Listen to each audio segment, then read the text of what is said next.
Hi. How you guys feeling? Let's, yeah, great. You got one shout out. Awesome. Can I get my slides up, please? Awesome. By the end of the afternoon, you're going to feel a bit like that, I suspect. Holy shit. I don't know about you. I feel like that already. And I've hung out here for a little bit this afternoon. Okay, I've got 20 minutes to talk about some stuff. Here's the deal. I want to talk about this, the connected human. The connected human are people that I observe in the wild. Now, for this particular image, this I took on a plane from LA. And I was going to somewhere like Vegas. Now, what was amazing about this is this young lady was sitting next to me, or a couple of rows ahead of me, and she had a tablet in her hand, and she had 2 cell phones, and I swear to God, she had a foot phone. And what was amazing about that is that she wasn't using or absorbing content. She was actually doing selfification for about 5 hours. It's like bing, bing, bing, bing, bing. I'm like, holy shit, man. Because what was amazing, because as soon as she could get on the connection, she would actually send this stuff out to her friends. So peer-to-peer was really, really important. So I want to talk about the connected human with you on the context of this. Let's just start with the Internet of Everything. I've heard the word mentioned a couple of times today. Here's what's interesting about it for me. The Internet of Everything is really the Internet of Things and the Internet of Everything. And what's amazing about it is smart objects. They're beautiful because they're now on our person and in our houses. And if you think about this, it's a $19 trillion business by 2020. And what's also amazing is it's curvy TVs like this that we sit in front of and get immersive, awesome. But it's also shit like this, little cubes that we drop around our houses, which monitor the atmospherics of our house. So if you're running too much air conditioning, it'll tell you to throw open a window and get on with it. So what's also fascinating is that you've also got objects like this. This is called Sense from Hello. And what it does is it senses the type of environment that you're sleeping in. So if you wake up at 3 in the morning, it tells you why you're woken up at 3 in the morning. It tells you there was a dog that was barking or a car alarm that went off. Or if you look at things like this is a fan called the Big Ass Fan Company that it knows that I'm actually using it on my phone. It knows it's connected, so it knows to go to my preset. Then you've also got things like this. For those of you who smoke, about 80% of your population. Holy shit, dude. You guys are heavy smokers. Love that. This is a smart lighter. Now, this thing works like a car lighter. So it gamifies the number of smokes you're smoking per day versus your quota. And this is the sort of shit we've got when we talk about the Internet of Everything. We've got this thing as well. It's called Pacify. This is a smart pacifier. This will measure how often your children will suck on a pacifier and tell you when it starts teething. I would have thought the screaming was enough to let you know your child's screaming, but whatever, dude. Some smartphone cases just protect your phone. Others try to extend your battery life. A few have even tried to protect you, the user. But how great would it be if there was a case so intuitive, so powerful, that it could do all 3? Introducing Yellow Jacket, the world's first stun gun smartphone case. Now, if you missed that, phone, that's the world's first stun gun case. So what's happening is we're seeing more and more objects wrap around this device to become a lot smarter, to actually become a device of a control, because the Internet of Everything is really designed to this use. This is the thing that's going to control your life. And this is the actual standard language that I think all the things are going to control by. And now we've got wearables. Can I have a show of hands? Who's got a wearable on? Right, what do you got there, brother? Yell it out to me. Yeah, fantastic orbit. Oh, amazing. Holy shit. Forward leader. Anyone else? Someone else had a hand up here. Somebody else got a wearable on? One person. Everyone else shut the hell up. Lady way at the back there. What do you got there, sister? Fitbits or some shit like that? Oh, you got a jawbone up. Amen. So here's the deal, man. I got more wearables than I know what to do with. When I put them all on, I look like a tribal leader. And what's interesting for me is that about 6 months, I'm like, couldn't give a shit about this anymore. Either could my friends. My friends don't care if I walk 19,000 steps a day, dude. I can tell you that right now. So what will be interesting, though, is that if I collect that data and my personal instructor or my fitness instructor will actually use that data, that's when it goes away from self-quant to multi-quant. And that's where it becomes really interesting. Now, there's 290 of them. The number one category for this is no surprise to you, it's fitness. But look at them. They're all over our bodies, man. There's like 63 just to the head. There's like 129, almost 130 on our wrists. And we're not satisfied with us measuring our shit. We put them on cats and dogs, dude. That's how crazy we are as humans. And this is what's interesting. It seems relatively easy for me to stand here and say you could build a wearable. It's extremely hard to market one. I love this. It's called a Nemato. This actually measures the atmospherics outside and tells you what sunscreen you should be wearing. That's the sort of stuff we've got coming at you. And then we've now got wearables with screens on them. This is LG's. I love this. We've got all this beautiful digital stuff, and what do? We put a bloody analog face on the screen. We're idiots, aren't we? Amazing. So you've got round ones like this. You got oblong-shaped ones. This is more in the women's category of wearables. And you got, the watch. So we've got the square now. Well, what's interesting is that we've not just got them in our wrist, but remember we've got them in our face. So we've got this thing by Goog. Google Glass. I just want to play this for a couple of seconds for you, just to confirm the fact there's absolutely nothing Google can do to make that shit look cool. So what's interesting for you, though, is this. It's not going to go away. Lookup data is going to continue moving on. It'll be awesome.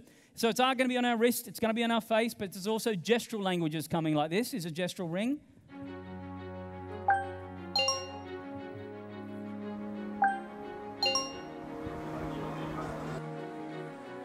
So that's coming. But what's also interesting is it's not just limited to our wrists and our faces. It's actually coming into the clothing of our products. Check it. Have you ever noticed that the world's most powerful men don't carry a wallet? In fact, have you ever seen them pay for anything? Well, now you can join them. Introducing the MJ Bale Power Suit.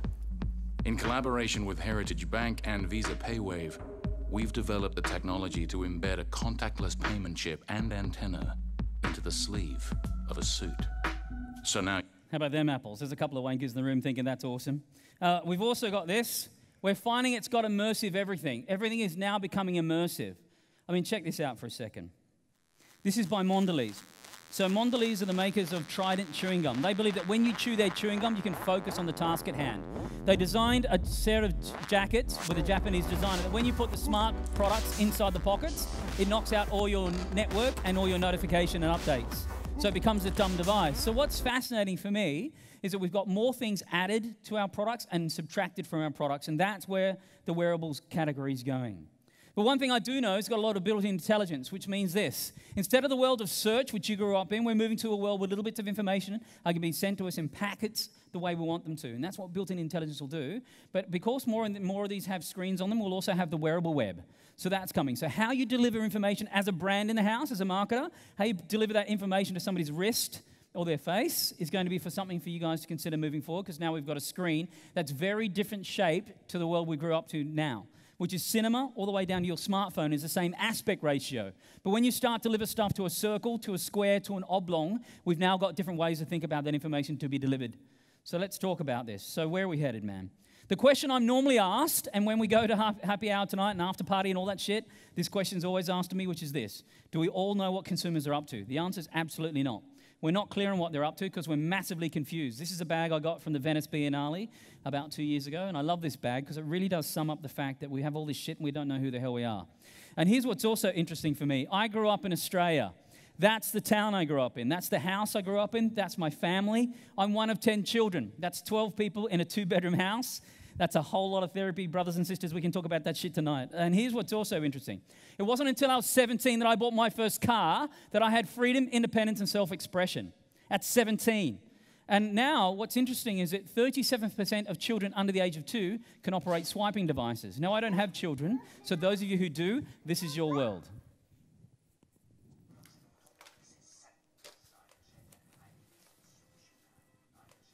Can you watch that shit all day? It's amazing. God bless them, man. Look at the way they play with analog. Isn't that amazing? Right, so here's where it becomes interesting. It's no longer about consumers consuming content. Those days are well over. What we've got now is a creator, a curator, and a critic of content. And this becomes really interesting from my perspective because we're all swarming to new bright lights. So if you want to know what's happening in 2015, more shit, man. When we're talking about thinking ahead, there's more and more and more coming at us. Now, where this becomes really interesting is this. The power of the interconnected network. Well, KLM just spoke just now. I think the value of what they're doing is really simple. It's not the ones and zeros connecting us, bro. It's the fact that your audience now has an audience. And that's the connection that we really give a shit about. So if you publish content to people to distribute to their network, that's the power where we're headed.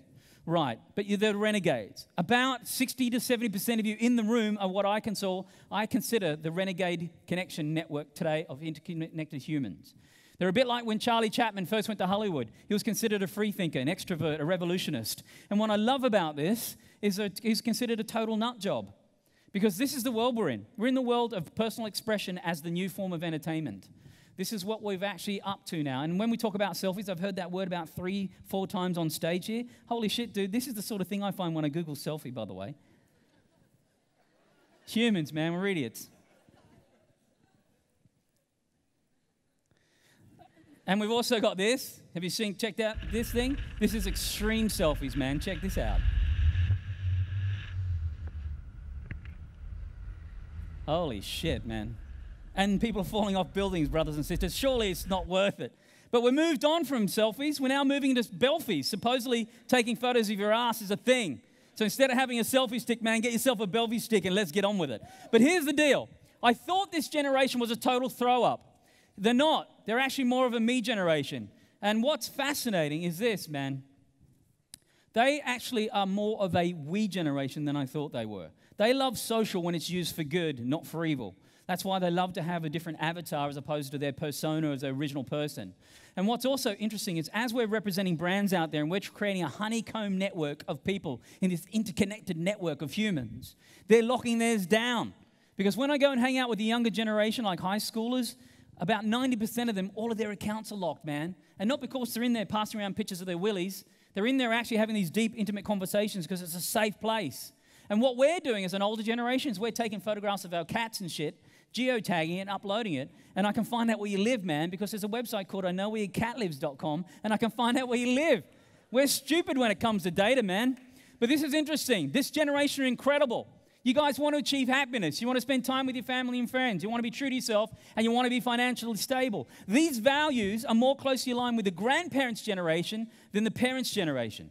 That's incredible to think about. They just have a different way of expressing it. Now, this is where it becomes interesting. They get all their information from stuff. They skim across the top, so they're way too busy. Fear of missing out. You heard that already. They get all their shit from feeds, but they're going to represent a massive spend, $2.45 trillion spend by 2020. And at that point, they're going to represent 75% of the workforce, which means we have to take this category seriously. Now, let's talk about this. So what, man? Here's the deal. If you get your content right, it just doesn't compete with advertising. It competes with popular culture. And that's what we're trying to do there, because now we have to get this cut through of personal expression through. And this is what's interesting. Creativity is being redefined.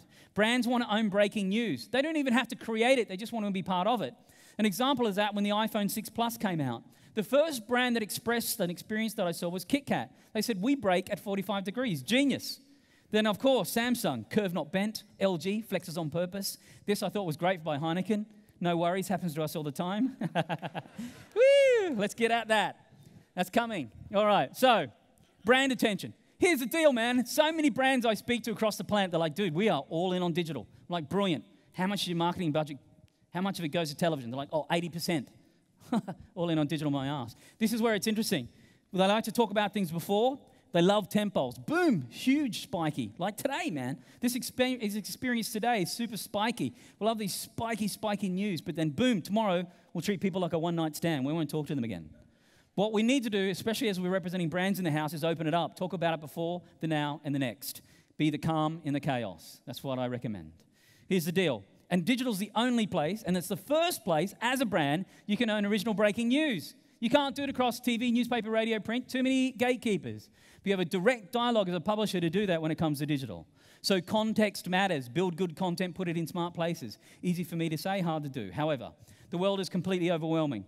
We are hit with 1,900 media messages per day. 250 of those are ads. And then it's underwhelming because I can't find what I'm looking for. And if you think about it, this fear of missing out culture, the 6th largest contributor to stress today is media overload. So the shit that we're actually creating is stressing people out. In fact, about a dozen times a day, my leg will false vibrate because I'm suffering from the false vibration phantom syndrome. And that shit's for real, man, where my phone will just do this thing and I don't know what's going on. But consumers' tastes have changed. Contrived, in-your-face advertising doesn't work like it used to. I believe the thing we need to measure as an industry is attention. Because the only thing that will not change, regardless of what comes at us, is 24 hours in a day. But how we assign our time is up to us as people who are trying to engage consumers when we represent brands in their house. So let's talk about it. It's all about this. Digital behaviors have changed because of this beautiful visual design device. This is clearly not a phone. It should never be called a phone. I think I've taken 3 calls in the last month. It's incredible what this device does for us.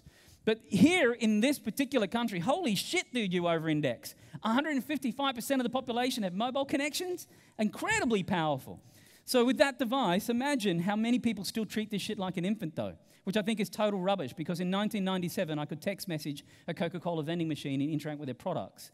But I do believe that experimentation is necessary. And it's a bit like this. Why?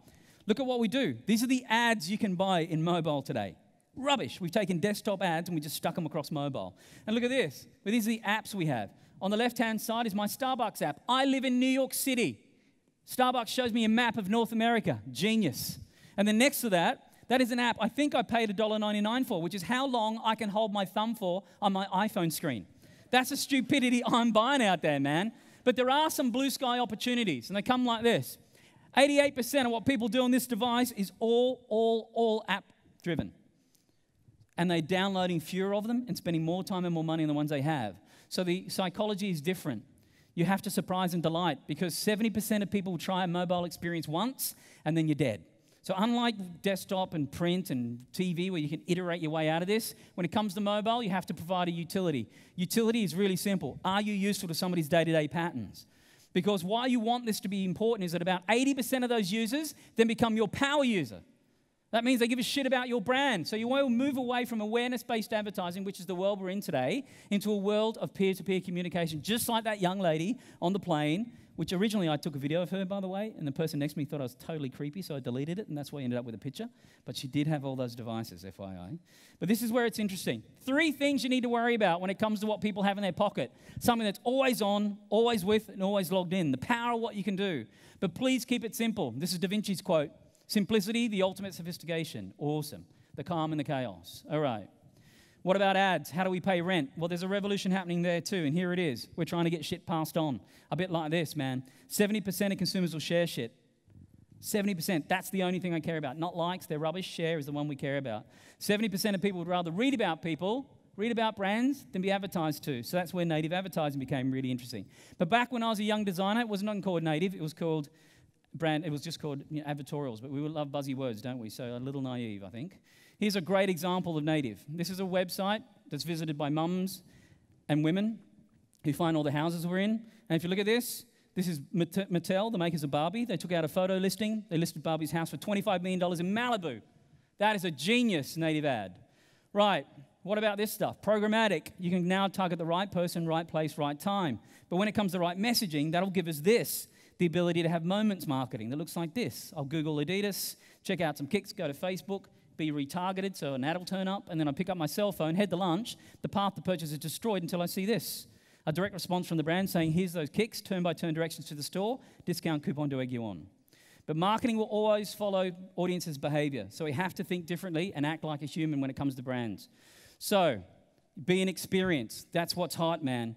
And you can do it in 30 seconds, but here's the deal.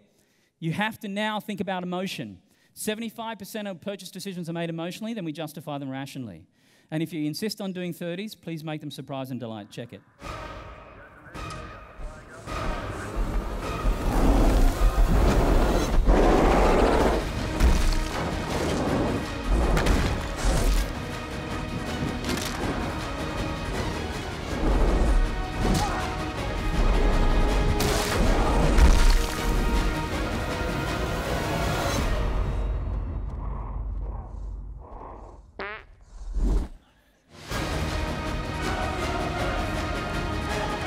Genius. Right.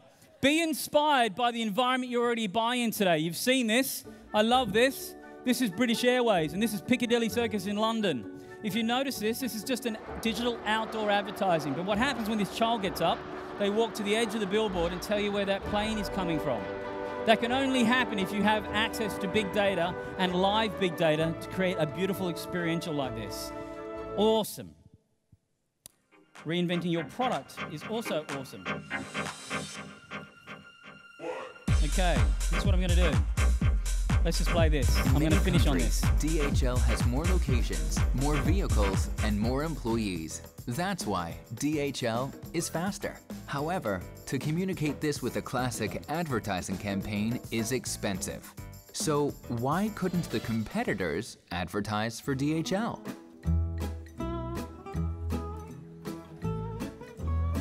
For that purpose, giant packages were taped all over with thermoactive foil and cooled down below the freezing point.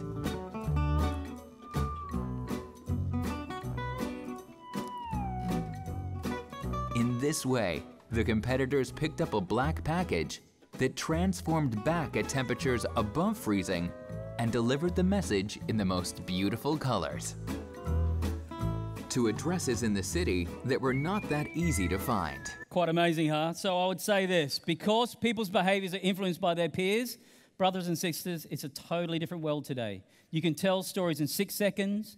You can hold their attention for as long as you like. And if that's the case, get on with it. You're no longer locked to 30s and 60s. It's a totally different world today when it comes to marketing.